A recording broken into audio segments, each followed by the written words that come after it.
you have a lot of background going on. But Damon, Damon, that's a good technique to get attendance. You don't lose all of it. We're going to go back and ask for the ones you've already got back. And I'm assuming when Damon delivered that edict, he did it in just a few words, correct? Region 5 community. Very succinct. Yes. Like 4 paragraphs of run-on sentences. 4 paragraphs of run-on sentences.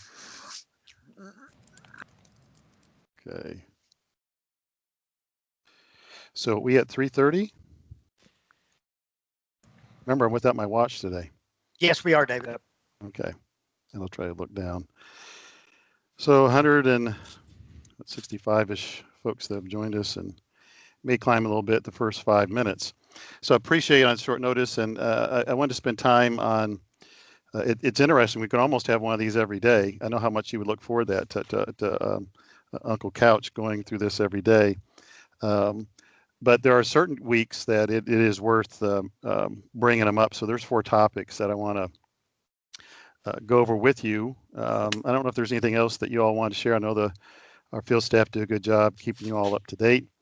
But you saw the 4 items, and there was an announcement yesterday during the governor's daily press conference about the last mile internet for the Kentucky K-12 student. Then I wanted to give you all some more detail and background on, and then also spend some time on what was in a Lexington Herald article about the ability to get devices, computers, laptops, tablets to students during this time. And is it for the most of you running the same thing, or is you already got 90% and this is the last 10% of your order coming in? You have some kind of interim way to handle it.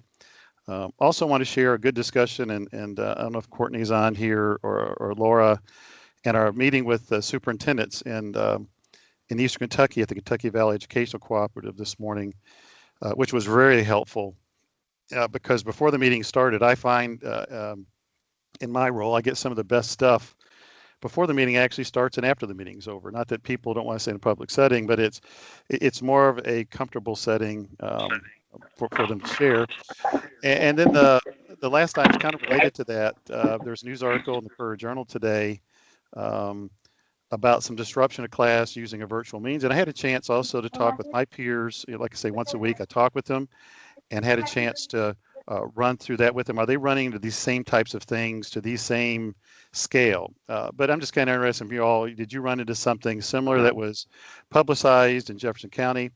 But the other issue I want to give you a heads up is what happened there could happen to you all as well. So a preventative thing, if we can do that. And my peer in North Carolina said something similar had happened. And with the virtual meetings, with anything, you got to be cautious of how you set them up. Does everybody a presenter? Normally, definitely for teachers, you want to take a look at who they're letting in, and also make sure that folks understand when you do passwords and you give them out to an audience, those can be abused, especially in a virtual setting. So those are the 4 topics I want to have a chance to talk with you with. And we may have someone that needs to be muted, so I'm going to ask my muters to go kind of do it, and let me know if I need to do a mute all, and then I'll unmute myself if we run into it. So first item is the last mile internet for the student. And I guess one of the first things I want to say, just looking at my notes, there is not a 100% perfect solution. They're just not. And folks are in search of the 100% perfect, and it's not there, and it's not going to be there within a year or 2 years to the last mile. But we're going to try to do our best to do something about it. And I always will remind folks is when this stuff kind of comes out, I always want to remind them we have all of our schools connected, because it just drives me nuts that 99% of our Kentuckians and leaders don't realize we have all the schools connected, which is a great thing during this time for a variety of reasons. But also we recognize that we want to try to do something. We've all everybody's had an interest of last mile for the student. For years Kentucky has, and this is no exaggeration, we were the only state that kind of kept up with it. Not kind of, did keep up with it. And I always knew, even before NTI, that it was a significant, overwhelming advantage for students to have it. We always wanted the teachers to have a ballpark figure of when they were given assignments. Did their students have it at home to do schoolwork? If they were homebound, did they have it? NTI allowed us an opportunity to fine tune that even more before COVID-19, and obviously, since COVID-19, is districts have really been fine tuning how many don't have it and which homes are those in particular, in trying to address it. The initiative that was announced yesterday is not a last mile to the home for every family member. And you'll notice I say last mile to the student, because the reality is, in certain places in Kentucky, um, even a satellite dish is it doesn't reach, although that should reach it.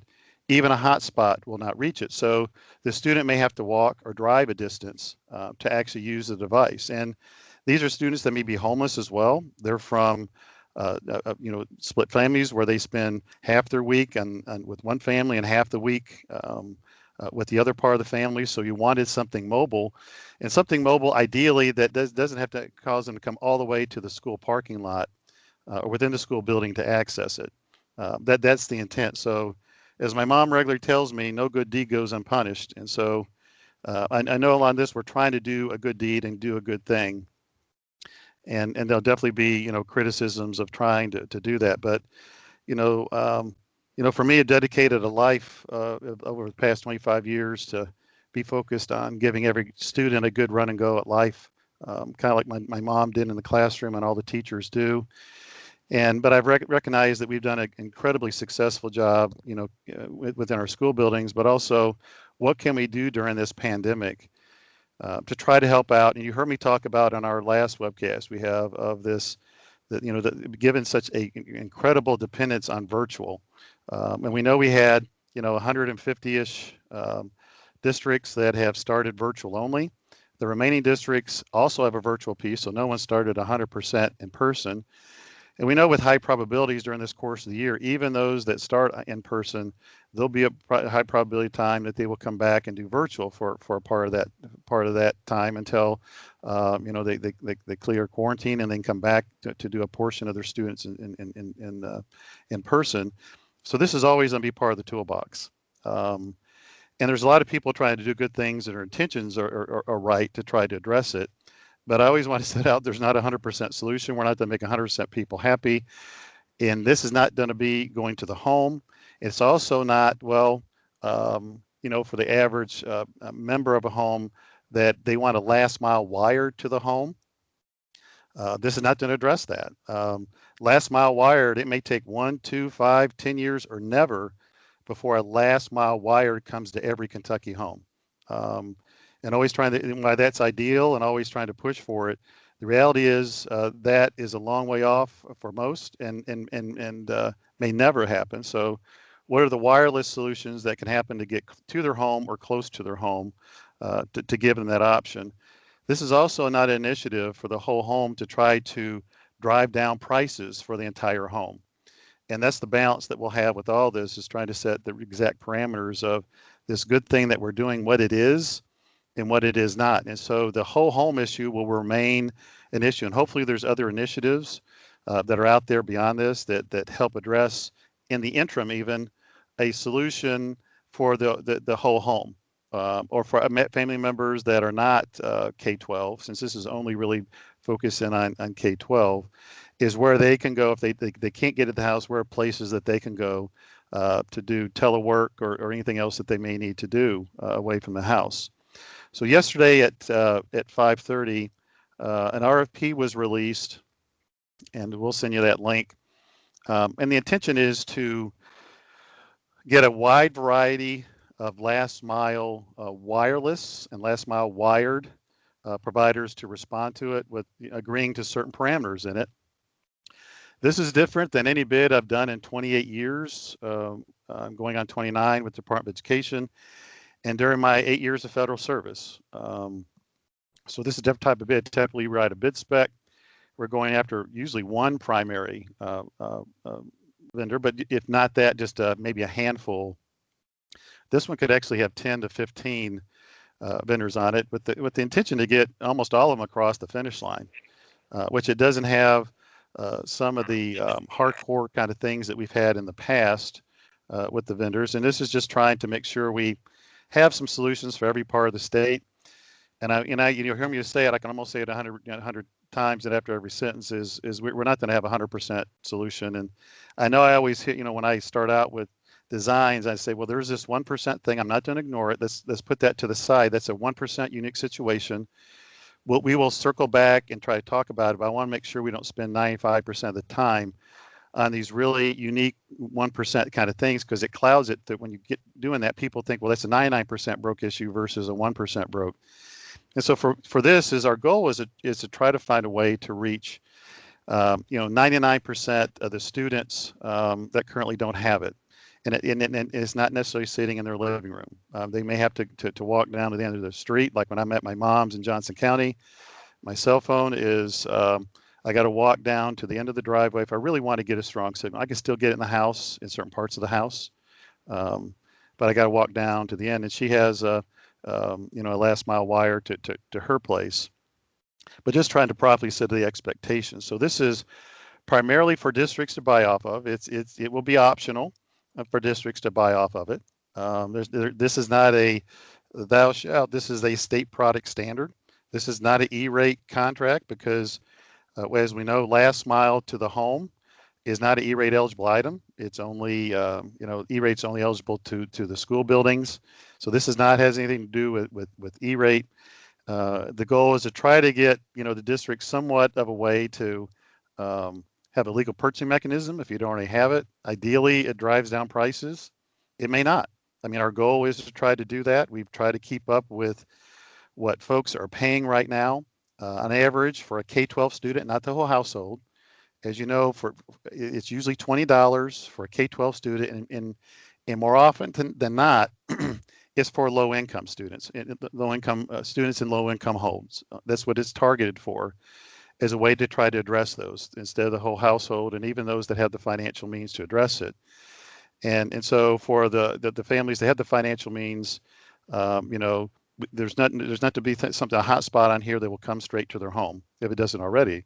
They may have to buy a hotspot service that with their own personal funds that they go to some place if it doesn't come right to their house where they have a signal to use it, or pay for a satellite service. And we know satellite is typically been expensive and low data caps, and our goal is to have a satellite vendor on here, which hopefully lowers the cost. No guarantee, no 100% guarantee of any of this.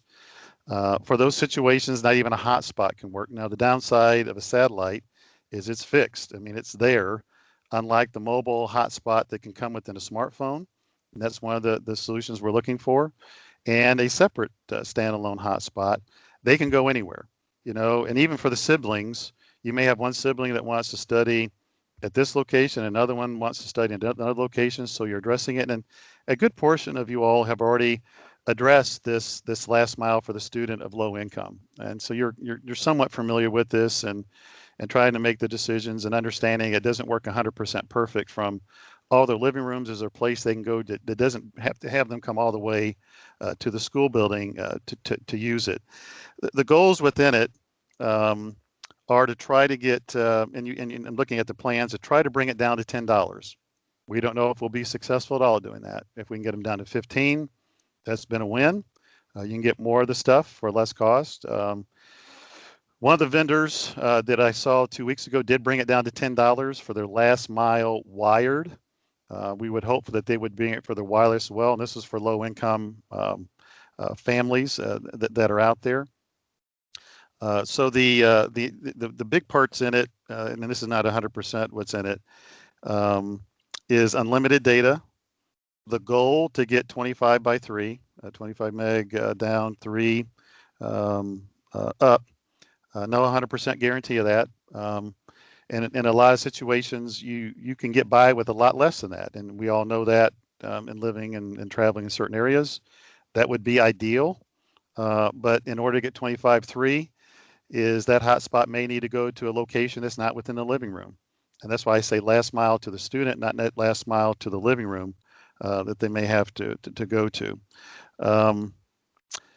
The other good, well, I'll talk about the money sources next, I think. Let's talk about the different funding sources that can be used to address the things in that contract.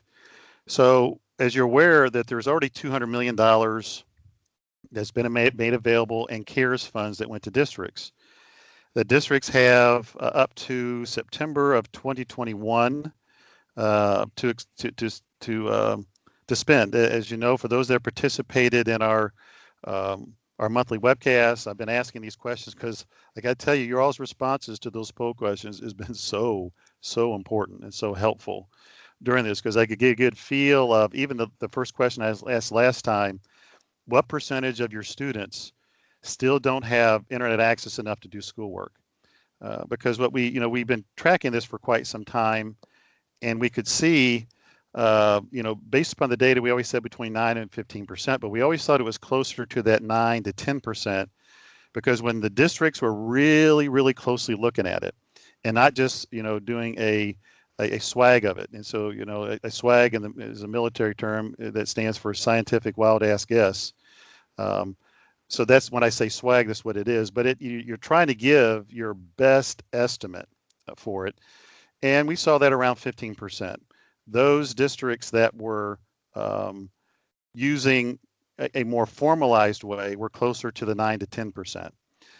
And during the past few months, we know districts have been using a variety of funding sources, CARES and others, to address this. We know in Jefferson County, they bought 10,000 hotspots. In Covington Independent Schools, they use a variety of means, hotspots, and existing last mile services that were available to parents, but they couldn't afford them. And that comes into play too. There's a last mile there. So they can use it, but they just can't afford it. And then I know in Lincoln County, they put in, I want to say it's 50 hotspots 2 or 3 weeks ago. So they've already been moving down this path and using, I'm assuming, some of these CARES money that was for that purpose. But we thought it brought it down to around 5%. I mean, it could be at most double that. We don't think it's more than that. But we think it's in that range. And so that was important to get that feedback for a variety of reasons. Because we had one organization that says the average across Kentucky is 36%. That's the Common Sense Media that I'm going, they're way off. They're saying the average is 36% of students don't have internet enough to do schoolwork, which is off, we think, by a factor of 4. And as I've talked about before, they don't count wireless. So they only count last mile wired, which we think is a big problem, and their numbers being off. And they don't ask the teachers or the students and parents directly. They just use some kind of data point that they've collected, that they see about a geographic area, and just make some assumptions that we think are horrific to be off by that amount. So y'all responding to that was incredibly helpful for us to see it's not above 36. It's not 36% average. And it came, and we could see it's right at that 9 or 10%. And we recognize that there's certain parts of our state that are way below that. And I've mentioned quite often the southeastern part of Kentucky is significantly further behind in that regard than every other part of the state, even the eastern part of the state, the northeastern, the west, even the urban areas. So that is just an average. And so we recognize there's some areas, and even areas in the eastern, northeastern, western that have higher than that 9 or 10%. We recognize that. So we're trying to do a variety of techniques to address it. I'm not sure what that is. Yeah, okay, now I see it. So we're trying to a variety of techniques to address it to $200 million. The ESSER and GEARS funds could be used for that purpose. And the districts that we think have taken off thus far have used that. There was another funding source that was announced yesterday for $8 million. And so I want to really make sure that folks understand what that is, what that isn't, and what it can be spent on and what it can't be spent on. So the difference between that flavor of money and the other two flavors of CARES money, as most of you know, the other two flavors could be spent on last mile for the student. Could be, didn't have to be. It wasn't identified specifically for that purpose. So obviously the ESSER funds was a wide variety of things. The GEAR funds was just for school feeding and to help out with virtual and distance learning. So those were the two purposes of it. So this has been around for a while. This particular funding source can only be spent on last mile wired or wireless services. And there's a variety of ways that can take place. right? I mean, there's the hotspots for the students. There's the last mile if they already have one by their home that you can do that. There's a satellite. There are districts that have put hotspot on buses. That would be for this. There are districts that put hotspots and fire stations for low-income students. That's a strategy that fits within this, what it can be used for. The other thing about this flavor of money that need to be aware of is the start point and end point from it. So much like the other CARES, two flavors of CARES money, GEAR and ESSER, districts could, if they'd already made an expenditure, to go back and said, instead of spending this money source, I want to change that, and financial folks know how to do that, and it's straight up, it's okay. Can instead say, I want to pay for it. I've already paid for it with this. I want to go back instead, say, I want to use this funding source. So the GEAR and ESSER funds allow districts to do that going back to March 13th, as long as it was within what that money was intended to do. This money is the same type of thing. So the districts that have already used a portion of their ESSER or GEAR funds to pay for the last mile for the student can then say, well, instead of using that, I want to use this one, and I want to free up that other one that I previously spent on it. So that should be, and I for example, I don't know what Lincoln County did or did not to put Lincoln County on the spot, so I'm not sure if they use their CARES funds, but they can go back and say that, like the CARES GEAR funds, they can go back and say, listen, I know we said we're going to pay it with this. Instead, we want to pay for it with this funding source. The endpoint is different on this one than the other two. The other two end of September of 2021. This funding source ends this December of 2020 through December 31st. The other key component of it is you can't pay forward with it. So you can't pay January, February, March, April, May, June, and July with it. So it has somewhat of a shot clock on it that ends in December. So the districts that are already planning to do this and already identified a funding source, I'm sure will be very happy to say, listen, I wasn't even counting on this to being able to pay 5 months of next school year. So I'll use this and I'll have another funding source pay for the rest of the school year. And that may be their ESSER or their GEAR funds that would have done that, or it may be another federal funds. I think in Jefferson County's case, it was actually not even the GEAR or ESSER they use. It was another federal funding source that they used to fund that.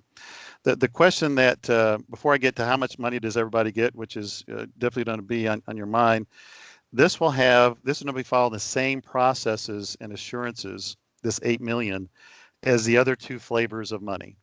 So there's a CARES, there's assurance that a district has to sign off on that says, yes, I commit to the money will only be spent for these kind of purposes. For this one, it would only be for the last mile services, whether it be wired or wireless and all the different forms that it may take going forward. So we're going to try to make those, that assurances don't be like a 1 or 2 sentence. I've seen it. It's pretty broad, but also says it can only be used for this purpose. The other nice part that I want to make sure you're aware of with this specific money, I mentioned the contracts before. We released an RFP and we hope to have those established in 1 month or 2 months. And actually the vendors have up to 4 months to get that done. And that's why I say it's unique. It may take them that long to work through their own internal bureaucracy to get folks to agree to it. And these are 5-year contracts. So the really good part about the way we're approaching this, if the district has already identified a provider, they've already gone through a local bid, or they have some other legal purchasing mechanism available, you can use these $8 million of funds and without having to wait for that state contract to be in place. And you can take a look at what the state contract does eventually to see whether you want to use that instead as offering better pricing and services compared to what you already have. So it allows districts to take off fairly immediately. This step I was talking to you about, these assurances, I'm told that's a pretty fast process for folks to go through. It's entered in the GMAP system, which I think most finance officers and districts are aware of. They just sign, I agree that if I use it, that it only be used for this purpose. And obviously this is not a force to use. I also want to say that just as strongly. This is a money source that you can use, but you don't have to use it. We would be interested if you're not intending to use it, because typically with that kind of funding source, let's say we have 5 districts say, I'm not interested in it. thanks but no thanks. We would distribute that money to the other 166 districts is what our approach would be. So if you know really quickly, like, I thanks but no thanks, I appreciate it, I'm good, just let us know, and we'll redistribute that across the state to the other districts. But hopefully you'll make it ponder and think about it. And I recognize that money would have been it'd have been nicer if it could go beyond December. I can tell you there, folks that kind of follow the money closer than I do, say that, they'll ask for an extension to spend that money beyond December, but there's no 100% guarantee that will be allowed. They're hoping that will be allowed. I don't know if that's a 50-50 hope or a 70-30. They think that will happen. And if it's extended, doesn't mean it's extended all the way through June, which would be a whole, school year. Maybe it's extended through March. And so I just want to be straight up on what that is and the flavor of what that does. The part of it, and Mike Legham, I think I have you on here, is we're talking about, well, what's a good way to distribute it as well. So Mike, you want to talk about that? Yeah, I can talk about that. We'll use free and reduced lunch information, the same kind of information that we use to calculate E-rate discount information, and is used by other federal programs as well to calculate low-income eligibility. So that's the information that we will use, and essentially we'll take a formula and apply it toward the numbers that represent each district for their free and reduced lunch. Again, same data that we would use for E-rate and other federal programs use to come up with the dollar amount that'll be available to each district. It's pretty simple math for all intents and purposes. Yeah. I'm looking here to see if there's anything else major that I want to make sure folks, so as soon as we have that, that number will, but you kind of get the feel for it. This does have a weight, and the intention is to try to go to families without, they're definitely low income and homeless. We do think a very high percentage of folks, so the folks remaining that don't have it, no matter whether you're urban or rural, is a financial issue. It's not 100%, nothing's 100%, 100%, but we think a big part of that is financial. And once again, this doesn't go to the home no matter what your geography is. So we want to the weighting will be on the free and reduced lunch to take that in consideration for the funds that are going out there. Hey, I did want, yes. We're getting a couple of really good questions on Go Soapbox. Okay, go ahead. That when you get a chance, I just want you to run back through. I can read them to you real quick because I think you've got some answers really handy. Sure. I think question one, which is the number one trending question, is would the district purchase off the contract, or could the family leverage the pricing themselves? Yeah, this is meant for not families to purchase off of. This is for the district. Yeah, the money is being sent to the district. This is for the assurances. It's not a whole family contract, as I said at the beginning. It's not for that purpose. It's not even for them to buy specifically for the student. If obviously they can do that, and we can ask the vendors, will they extend if a family member wants to approach them individually, extend the same thing, and that will really be up to the companies. But it's not a thou shalt, the company has to do that. That would have to be something the parent would have to approach the company with, and not even the district to be involved with that. This is going to be much similar to the districts that have already gone down this path. And I suspect a very high portion of this will be through the standalone hotspots. A very high percentage of our students, as you know, have smartphones with internet access, and while it's not 100%, it's close to 100% of middle schoolers and high schoolers do, despite their socioeconomic area. And they may not be getting onto it in their living room, but they're getting onto it from someplace to use it. And they may be walking down the street in their car, driving a couple miles, or whatever they're doing to get on it. But we know that, part of this, and I didn't mention that in here, is we think an important piece that will help drive down the pricing is the service is pointed to an internet content management system. The part that I think would for let's say I had a 20-year-old older brother, and they said, I want to use your school issued laptop because we want the school issued device to be the one pointing to this hotspot. So the only device in the whole house can get onto it is this one. and it is pointed to a internet content management system, for example, Lightspeed, but it can be some others. That 20-year-old will probably not be near as interested in that because they can't watch a bunch of Netflix movies or go play games or do what 20-year-olds, the sites that they would want to get on. So it'd be far less appealing. Therefore, it would not eat up a lot of bandwidth. And so those vendors that are responding to this, have some confidence. This is not a whole family solution, and the pricing they're giving is for services only for the K-12 student exclusively. So, going back to that point is, you'll be able to see what, and they can get on and see what the prices they gave to the school district, but it'll really be up to that parent to approach that company. And we can ask them if they'll do it or not. I don't have a feel whether they would allow that or not. I suspect most of the pricing I've seen across the United States, that pricing occurs if the district buys it. It's not if the parent buys it. It's if the district buys it. And there's lots of reasons. They get one check for everyone, which just on the billing side of it, they like that kind of approach versus the eaches trying to go collect it. And it's just a little bit, it's easier for them to handle the overhead of it. So, obviously a parent can buy those services directly, but I don't suspect they'll get the same pricing for that. And that's not to be a requirement in the bid. It's not a whole home solution. It's not a solution for parents to go directly buy off of.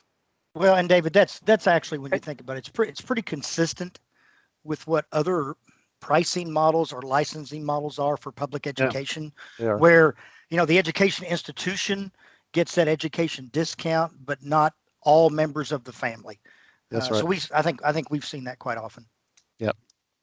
What else did David, you see? This is Marty, following a question, and just to emphasize something that you said earlier, that this is a strategy to complement other last mile community-based solutions that districts are already working towards. So it's a complement targeting, not just cost, so reducing that cost down to something you mentioned, trying to get to something around $10, but also capacity. So also that data, unlimited data approach to the work that we know is vital as we move into more distance and digital learning strategies.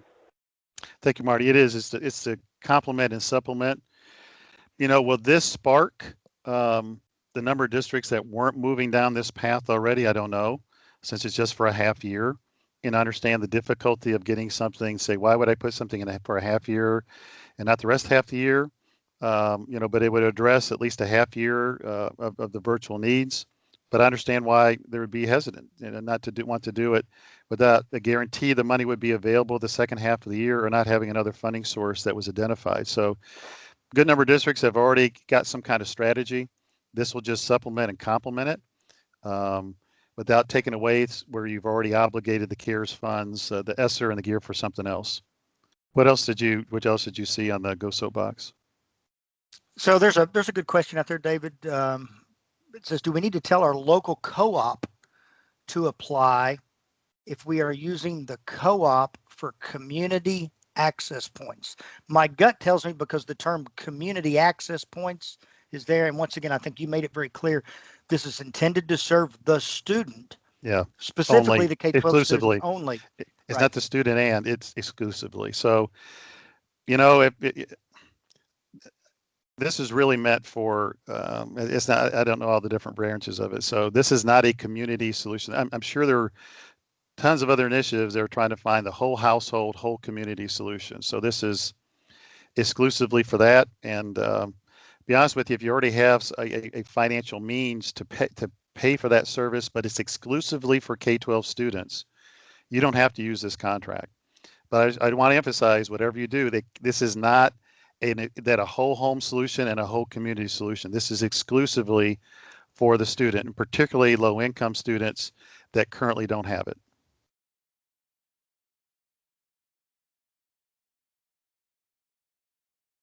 Was there any others that looking at the Go Soapbox? I'm not looking at it, so I'm going to count on you to say if there's anything else. If not, I'll move on.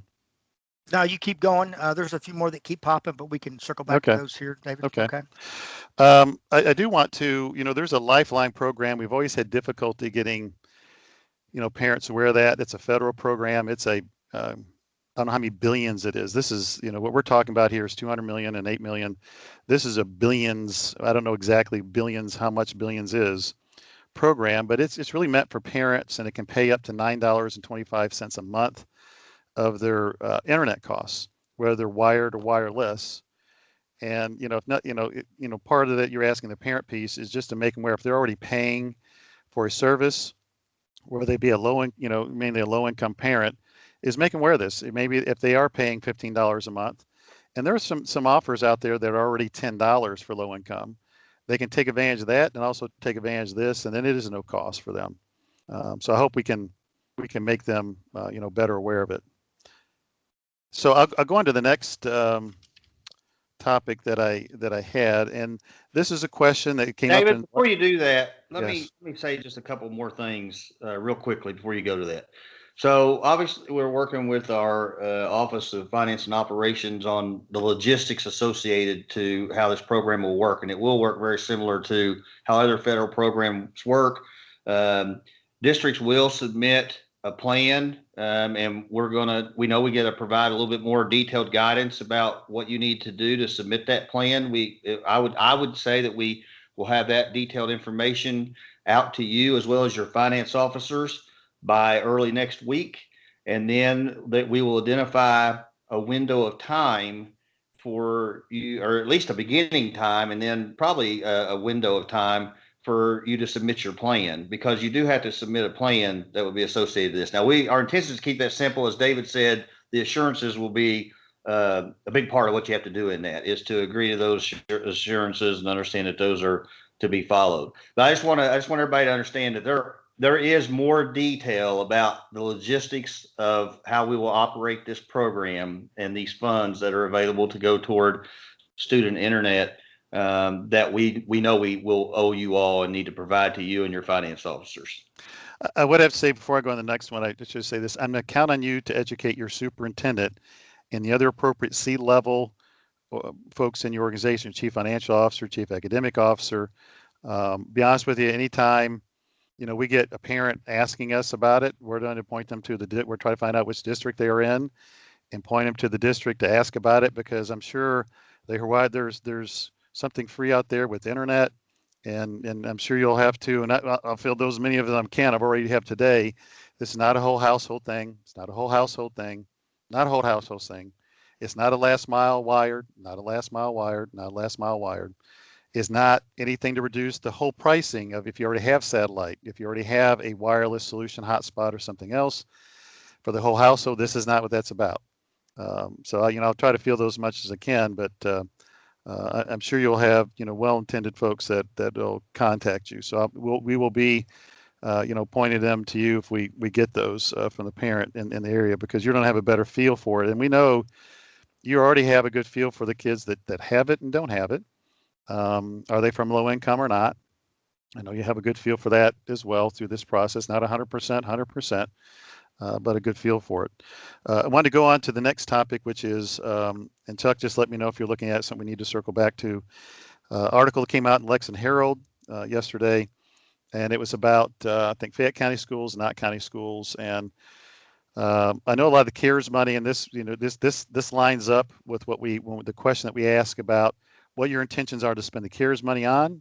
And was it last mile, for the student? Is it the devices? A very high percentage of you said that you were going to be spending device. I want to say it's like 90% said, and this is not for a whole school issue. It's like if you already had mobile devices for your high school and middle school, this is to get the elementary school.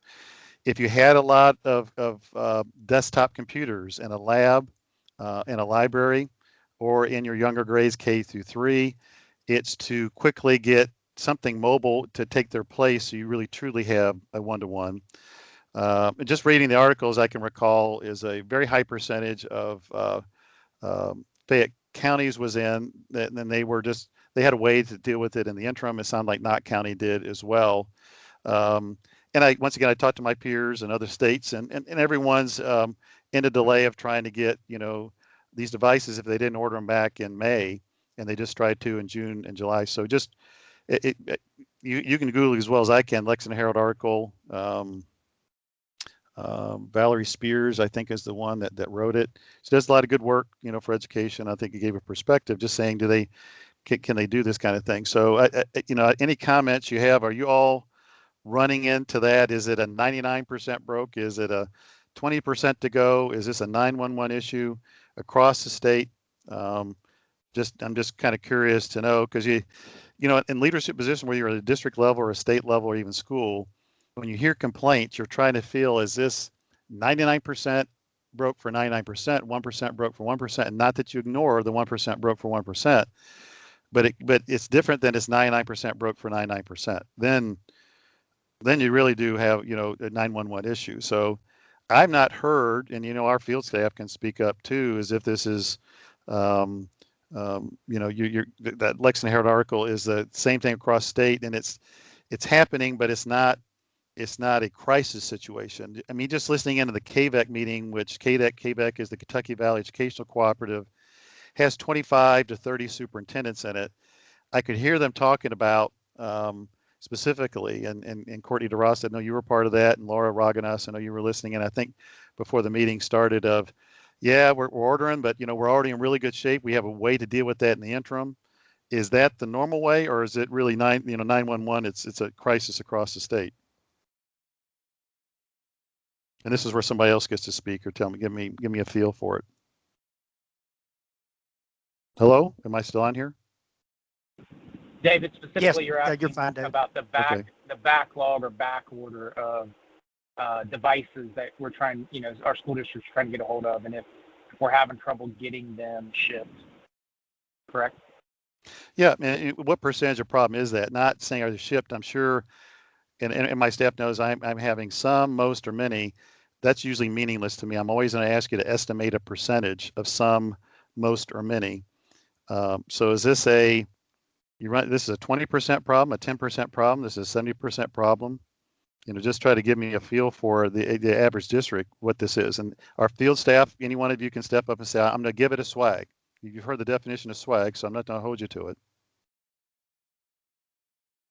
Well, Dave, I think part of the challenge is that depending on the district, for some it's completely been resolved. For others, it is a problem for them. It's very specific district specific ordering situations, right? If I got my order in early, maybe I'm in better shape. If I just recently wanted to order a large quantity, probably got a delay. Yeah, and how many do you think fall in the category? I'm a percentage guy, the best you can, of listening to it. I don't want to give the district name because it was like two or three of them specifically said we ordered early, and this is like, and it's the examples that were used in that article. You can go ahead and bring it up. Was I think it was Fayette County. We needed 42,000.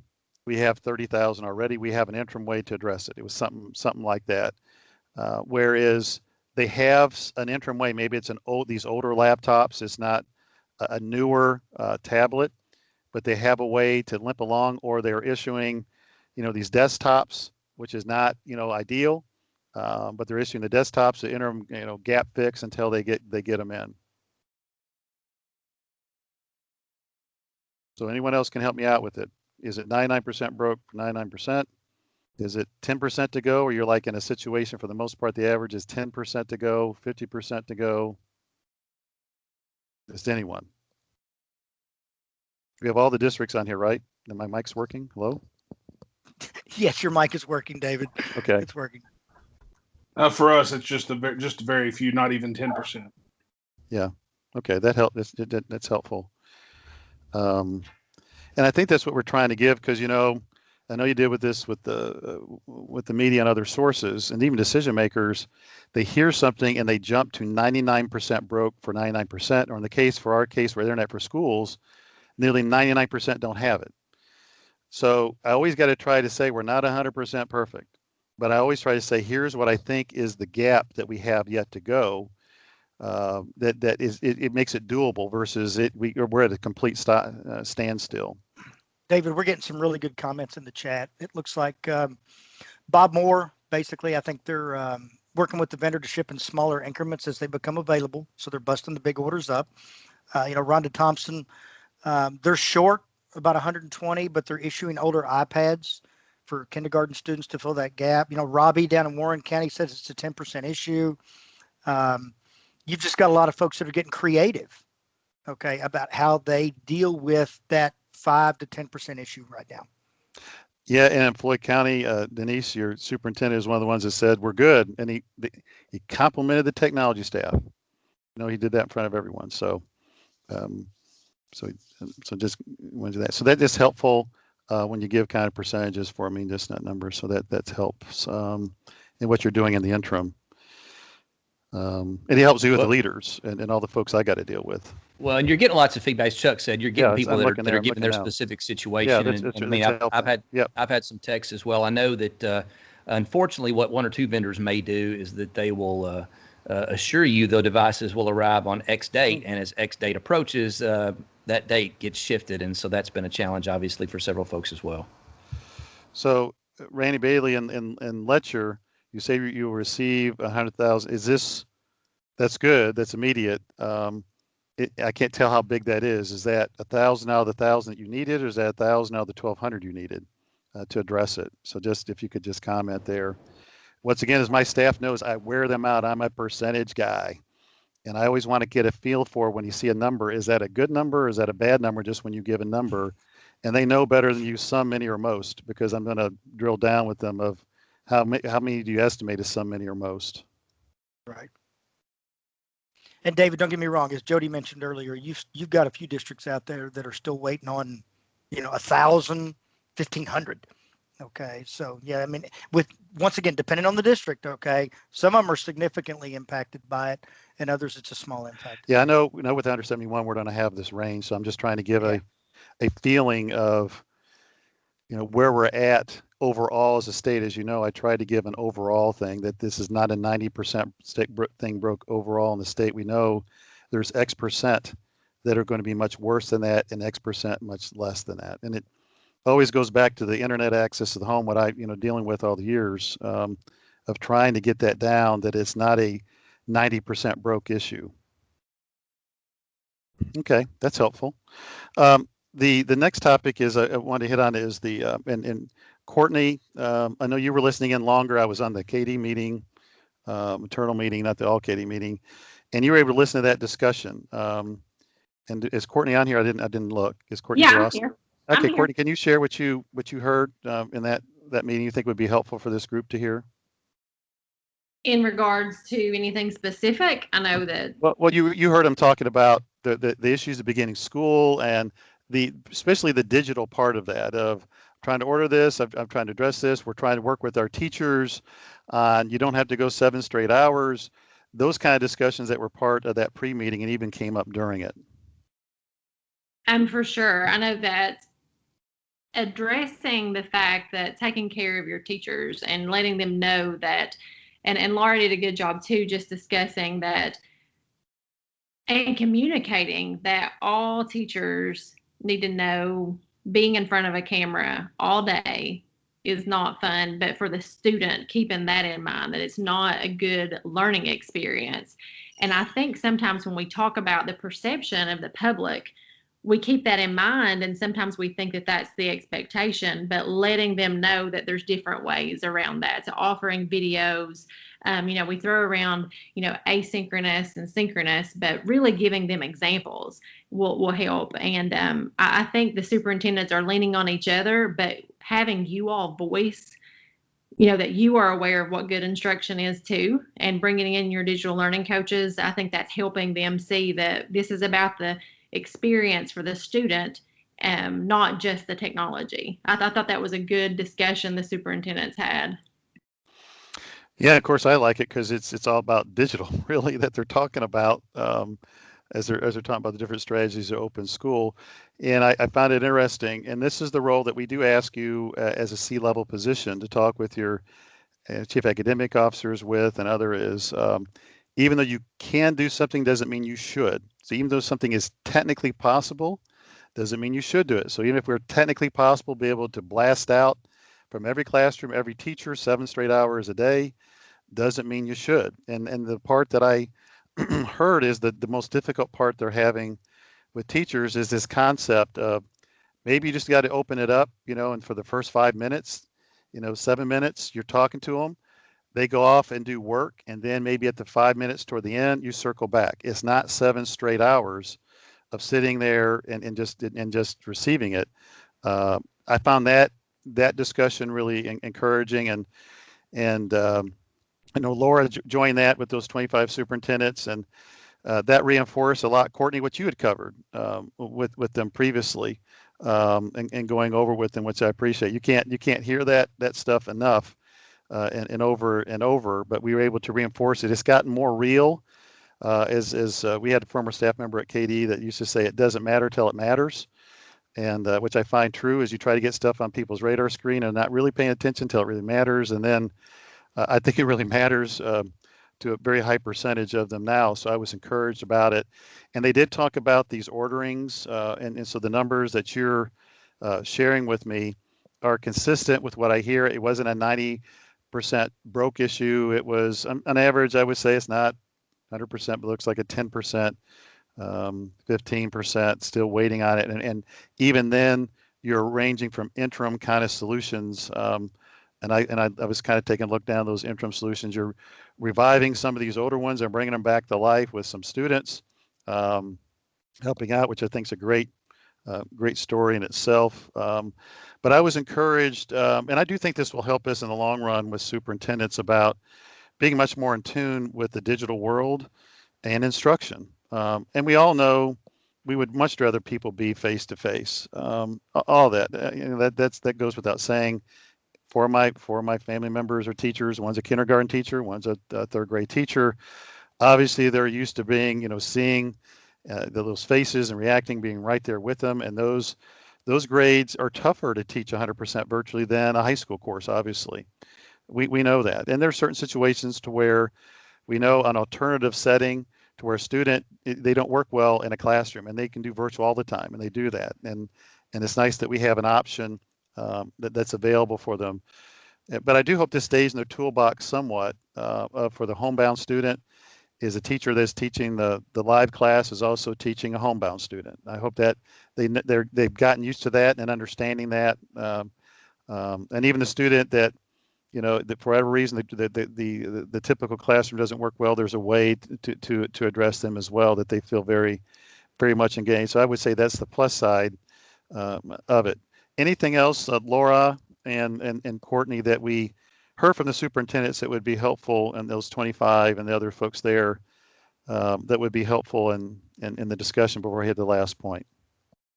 I just want to quickly mention that before the meeting started, several superintendents were talking about platforms and programs that may have not been in their vocabulary before this.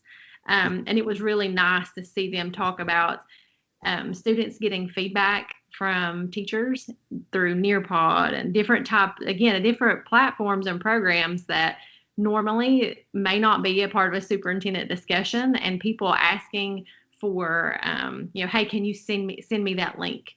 And that all really goes back to the leadership of the people on this call. I know I was really proud of the conversation because it all went back to the CIOs. So it was really nice to see what you all are doing is really now, making a difference. It always has. We've always known it, but now everyone knows it.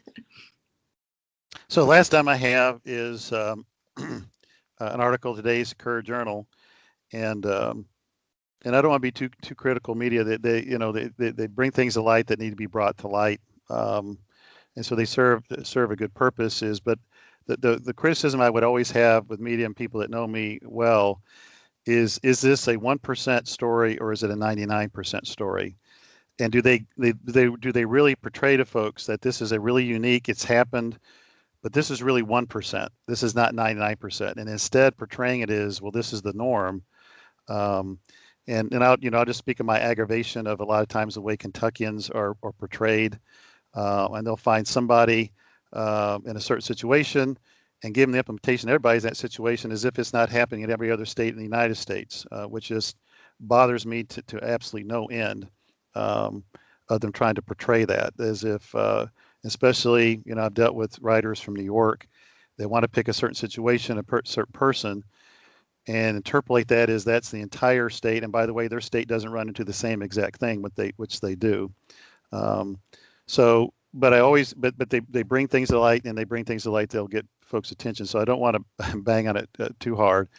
But I'm always with the criticism. We've never had a story written that at least one sentence that we've had all our school districts connected. But as soon as we had the network outage last year for whatever that was for an hour, one of the papers wrote a story within that hour that all of our school districts were down. So, like I say, it only took 25 years to have it mentioned, but it wasn't in the way that I'd like. So this was once again, I asked my peers what happened in Jefferson County. You can just get on it and Google is this happening to other states? And we've always had this situation beginning of school to where when students come back, they might try to delay it or disrupt it a little bit. That's always been around, for 100 years that's been going on. And not until they're just in the mode of getting back in the swing of things. And so obviously with any kind of virtual meeting, whether you're using Teams as we're using, whether you're using Google Meets, whether you're using Zoom or whatever, WebEx, all the stuff that's out there, it's really important, and you got to coach people up. I told you in our last webcast that we had, or virtual meeting we had together, is I spent a lot of my time, including today's KD meeting for those that were in it, of me coaching people up on it. I was telling them about, okay, Teams can do 300 people. Right now, it can only do 250 in chat. So the last 50, if they join after a certain part, they can't chat. And I know Microsoft's working on that. Also educate them on, there's certain things with YouTube that we just can't show videos and make sure that it's not got the copyright because YouTube will shut us down. I'm constantly coaching them in every setting and educating them in every setting. And so the same thing with the teachers using these virtual meeting tools, are they going through the right setup to making sure that, they're the only presenter and they only give certain people presentation rights as they need them versus everybody gets that by default.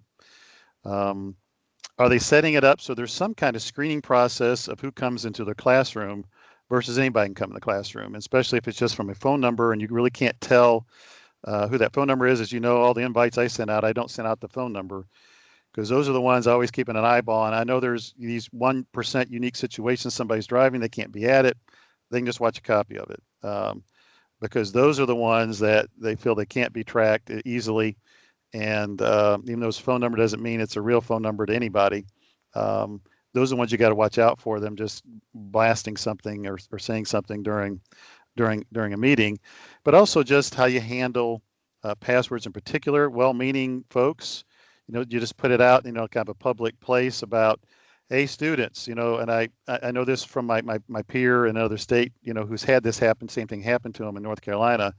One of the teachers said, on Facebook, to log into my class, this is the password. Of course, that's available for anybody to get to. And that was used in a pretty destructive way. And similar to when Kentucky, even though it's not a statewide issue and not a common issue even in that district, there's a news article written on it. And that's just the reality of it. But we always try to turn those into, how can we turn those into a good teaching and educational moment that's out there. So Marty, and I know, I don't know if we have anyone from Jefferson County on here to kind of educate us what happened in Jefferson County, to give you a heads up of what may be happening in your district or could happen in your district. So I don't want to waste a good teaching moment. So Marty or Chuck or around here, I don't know if Kermit's on or not. Yeah, I think we have some team members from Jefferson County, and obviously this is not something unique to Jefferson County at all. As you mentioned, David, and definitely worth pointing out that there were literally in that single district, thousands of super successful, positive, live events between teachers and students throughout yesterday, right? And so, obviously that sensationalizing and not minimizing the impact of some malicious work that students have gotten together to try to drive some chaos into the start of school. As you mentioned, Dave, you've pointed out in the past, pulling fire alarms, right? Students on the first day of school initiating DDoS attacks to try to just slow things down and create some chaos. And that's similar to yesterday's events. And then we do believe it's in Kentucky more than just Jefferson County. There's other districts. And so Watching the post-game film, as we like to do, looking at the strategies employed. Sometimes some of the technologies that we use are inherently set up to, not have all of the strategies that are needed to avoid some of these,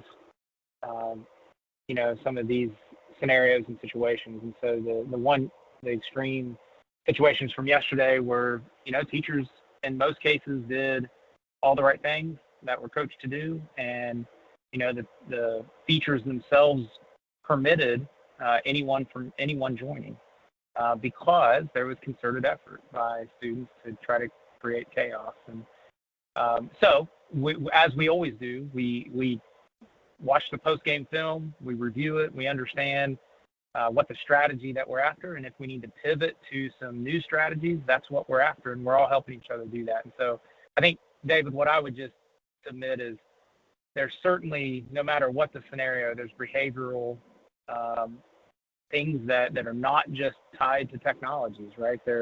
We see them face-to-face in person in schools, and we have to develop strategies. And so one of the awesome things from yesterday, kind of looking at the positive side of it, is that district leaders, school leaders, instructional chiefs throughout a district are now discussing some strategies for students who are acting in ways that are not respectful, responsible, and acceptable, right? And so another reason that's the moves going forward. The reason I want to make sure your other districts are aware of it is one of the downsides of this being reported is now the students that may not be aware of that was even a strategy now goes, hey, listen, I think I want to try that. Yeah. Thanks for publicizing that for other students. So you may have others that say, that seems like a pretty fun, mischievous thing to do. I want to do the same thing. So that's the downside of a juicy report being put out there. It's juicy.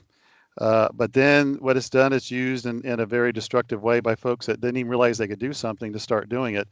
As most of you are aware, when there's a DDoS attack, and I tell folks this, we don't make a big publicity about it because we don't want the person that initiated to know it was successful. Because a lot of times when you initiate a DDoS attack, you don't really know if you've been successful or not. And if the district looks like they're keeping on moving on, and it may be only disrupted by 5 minutes, we're not going to publicize that, because it lets the person that initiated know it was successful. And then when they realize, well, there was no big deal, then they move on and it stops. So that's the downside of someone when they do this, when they publicize it, it gives folks some ideas that they may not already have. So the reason I want to mention it in this setting with all the districts is it may be coming to a neighborhood to you, since this has been publicized just not only by the Courier Journal, but another WRBD something's also done it. So it's a nice juicy story that's out there. But that's the downside when you have nice juicy stories. They could be used in destructive ways by folks. I'm not aware of any other district. Let me just ask this, Marty, for you. Is there any other district out there that you've run into this, where you've had something that's been super embarrassing, where they've taken any virtual meeting, whether it's Google Meet, Zoom, Meet, Microsoft Teams, anything else? Explicitly, okay, David, what we're after is that the question you're asking is students joining live sessions that they were not enrolled in, were not invited to, specifically to drive, chaos and offend other students and whatever. So it's Zoom bombing internally, not by anonymous people, not from external, anonymous accounts, but internal to the district, students from inside the district joining other class sessions just to drive chaos. That's the question that you just asked, David. If others haven't had a chance to read that article yet. Just let me know, has anyone else run into that? If not, just want to make you aware, you may run into it. So put it on your teacher's radar screen, your superintendents, your chief academic officer, that's a technique. And once again, it goes back to starting schools. And And I was probably one of those mischievous kids back in the day. And maybe if there was no way I could be found, maybe I'd have done it. I don't know. But this one crossed some lines of stuff they were flashing up there and doing. I would not have done that in a class. So I just think it's worth educating a well-meaning teacher, well-trusting teacher and staff member on that, you may have some mischievous students that, and obviously this is such a juicy story that it will make the news, and they won't give the perception this happened one time out of 10 million times, versus they'll give the impression it happens commonly, and it will continue to happen commonly. David, this is Chuck. You've got a few comments out there of folks that are, on a small scale have had to deal with this, but I think I love your teaching point here, because I think it's really important for us as ed tech leaders to understand, because we see it. It's really easy for external people to vilify the technology and get into platform wars and platform biases, as opposed to recognizing, and I think this is something you've said over the years, that really anybody with the time and determination, all right, regardless of what tools can be used, can do things that are inappropriate. To me, I think the more fascinating part of this recent article, and really the conversations we've had with Kermit and the staff at JCPS that have been awesome, is the challenges districts are now faced with disciplinary issues in a 100% virtual environment. That right there has become a challenge I think people are having to wade through now, because, it's not as easy as just suspending network privileges anymore. Okay, because that's all they have. So it's really awesome to watch folks work through that with a lot of thought leadership, and how they deal with those to ensure that they correct that behavior. But importantly, as I just mentioned, recognizing it's not a technology issue, it's a behavioral issue. So. Yeah, I like one of the comments we have here from Craig, who talks about we've had some issues with parents, guards in the background. So, always got to remind people to blur it, because obviously, Teams has it. The other ones usually have the ability to use some other background, which I'd encourage them to set up to do, because we've all seen some pretty embarrassing things happening on in the background, where folks forget that things are going on in the background, and the people that are walking by forget that this is a live camera here. So I can see that when I saw where Nicole responded and turned off the ability to call in. I think the call in function is extremely high risk when you have it on there. And it has also some issues associated with it, but I can see that. It didn't seem to me like it was a 99% broke for 99%, which I'm sure will be portrayed. And unfortunately, Jefferson County Schools sits there writing the Courier Journal, and so they're looking for any kind of article that happens to them, because it's most meaningful to the readers. I understand in that area, but I want to use anytime you can, and I find in the superintendent's meetings they say, hey, this thing's happening here. We don't want that to happen someplace else, or give them a heads up. It's probably on their way if it's not already happening. So even without this being publicized, is we want to give you a heads up that this is a technique that you would have figured by people doing these virtual meetings for a while, they'd be aware of it, but maybe not. So you want to avoid those embarrassing situations. Yes. Two final points, if I can make. Number one, about the kind of next step or disciplinary kind of strategies. We've talked for years, and we have districts who've implemented like really nice. We think of it very similarly to like traffic school, where if there's a period of time where students need to get their accounts need to get placed in a kind of a different bucket of access that's more confined or more restricted, and until proof of understanding, proof of respectfulness, and things like that. And so there's multiple ways to do that, but strategies, because as Chuck said, we're not driving to homes and ripping internet out. We're not driving to homes and taking Chromebooks away. So trying to find other strategies that work become pretty important as we continue to coach students up along the path of being safe, savvy, and social from a digital citizenship perspective, Yep. right? Yep. And also the second point that I did want to make is just getting very specific about the occasion or the situation is a situation where most of the tools that people are using, almost all, strategies are implemented to where anonymous users can't join. So that's been like an issue from the past. That yes, absolutely, as David said, if you post a public URL to a kind of a private classroom meeting, then yeah, you're opening yourself up. But most of the tools that we're all using protect against anonymous folks joining. The gap is, depending on how you set a meeting up, whether that's through Teams or Google Meet, and in this case, Google Meet, where by default, and the only option that's available through Google Meet is that all domain users, all students can join any Google Meet as long as they have the hyperlink.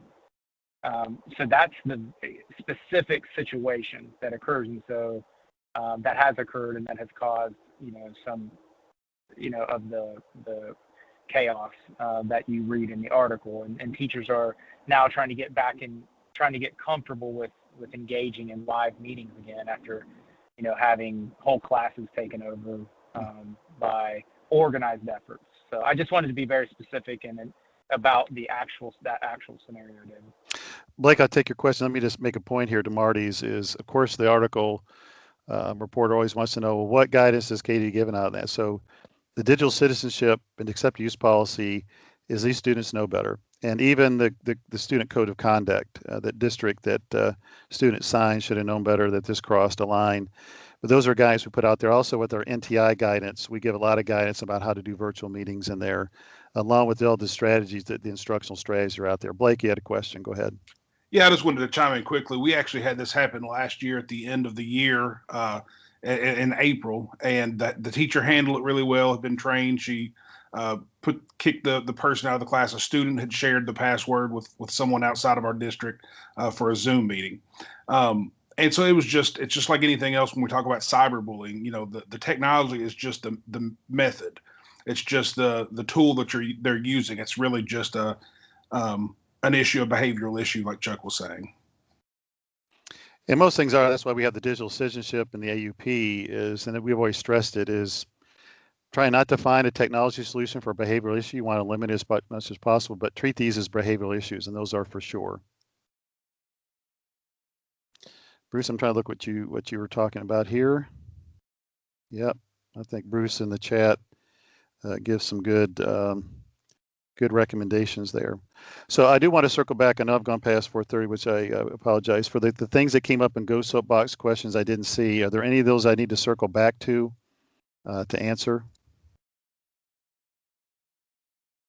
Someone looking at Go Soapbox?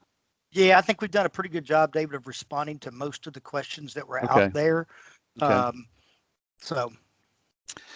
Well, I'll end it here, but I'm going to stay on for anyone that wants to ask a question about any of these. I went through the other parts of this, so we'll officially end it, and Lisa, you can turn it off when I sign off here. But for those that want to just talk about these things or others, I'll hang around here for another 10 or 15 minutes. So once again, thanks on short notice for joining us. Thank you for your input. Very, very helpful. I always learn through this, and I appreciate the few folks that will actually speak up. But I know that in a virtual setting, it's really tough, and you really get the better feedback through like a Go Soapbox or the chat part. So appreciate that, and thanks for all you do, and thanks for your time today.